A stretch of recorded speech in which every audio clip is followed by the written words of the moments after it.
के जिंदगी तबाह कर हमें, खाली कुआरे में सुख रहे। अरे का भले भौजी, अरे का भुसरात हो वो? अब का तोहके बताई, ज्यादा तू लइका हवा। ऐसन का बात है कि जौन हमसे ना बता सकेलू ये भौजी? ला है तो सुनो। सुनावा। हर चैतो में झौसता आहई गोर के मोर बदानिया। अच्छा, हर चैतो में झौसता आहई गोर के मोर बदानिया। अनास होता गेहूं काटी काटी मोर जवानिया।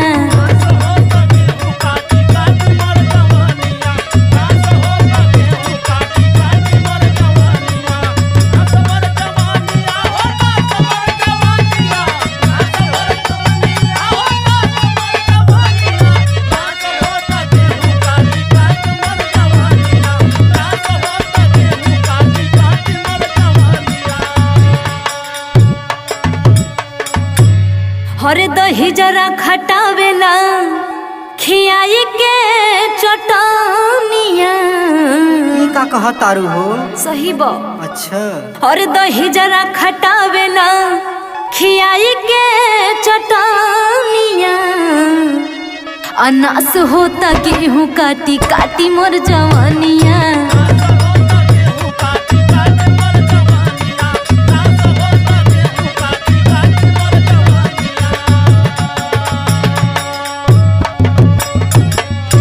अरे अब इतनी बात पर चिंता करबू तो हम कौन दिन रात खातिर हैं ये भौजी? तू का करबा ये दोरू?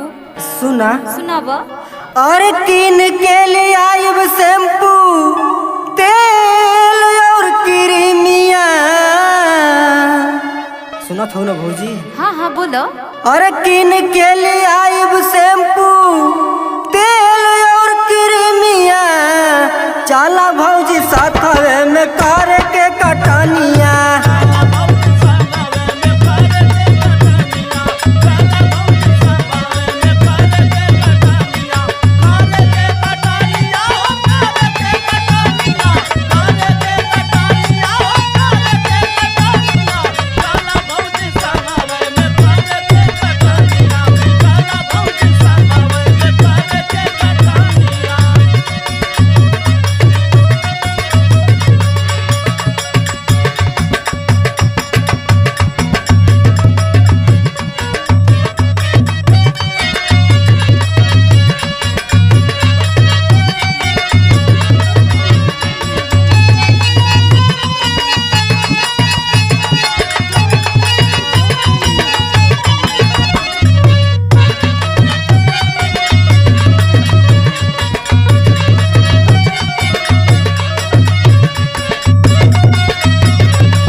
का है?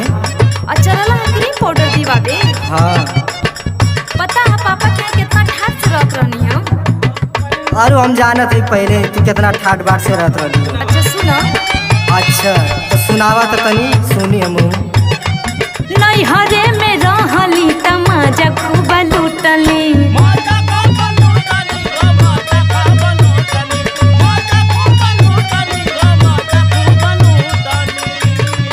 खेत खरिहान देवर कबो नहीं झकनी।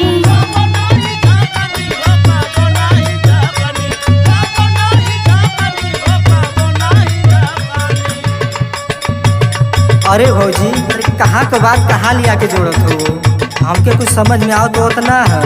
चला हमार बात सुना। नहीं हरे का बात छोड़ा हंसुआल हाथ में।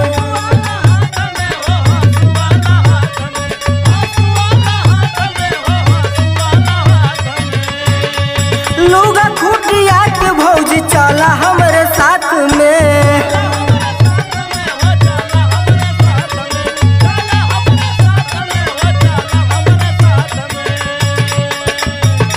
नहीं हरे का बात छोड़ा हंसुआला हाथ में। लुगा खुटिया के भौजी चला हमारे साथ में। ये भौजी सुनत हो ना? हाँ हाँ सुनत है, बोलो। बेनवा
बतावत हवा काहे हो? तोरे भैया की न चाहिए कि हम अभी नई नोचर हैं। अच्छा तबले खेते में बोला लेना।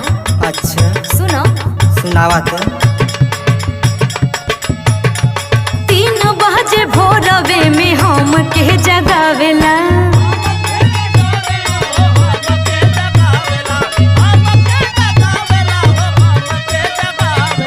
कुल तो कुल हई बात सुनो। तू बोला बोला हम कुल सुनत हैं। 1 बजे दोपहर ले कटिया करावेला।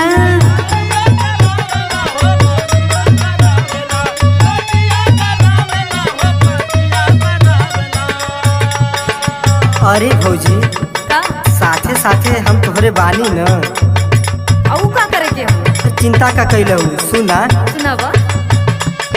खेत में चलोगी भौजी प्यार हो जाएगा।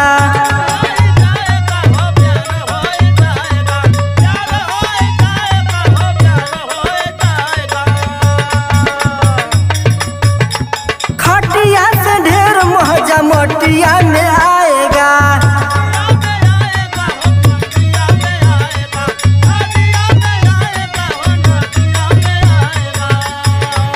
खेत में चलोगी भौजी प्यार हो जाएगा।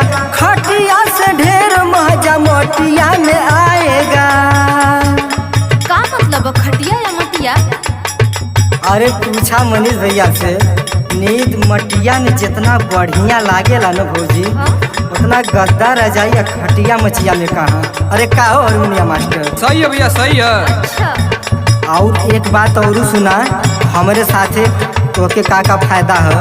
गुरही जलेबी खैहा पिया ठंडा पानिया।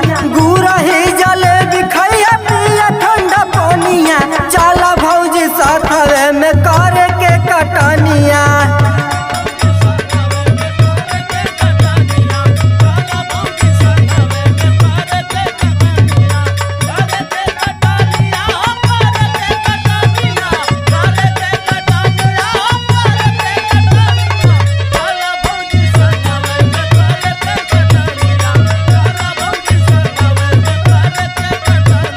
नास होता गेहूं काटी काटी मोर जवानिया। चला भौजी साथवे में करे के कटनिया।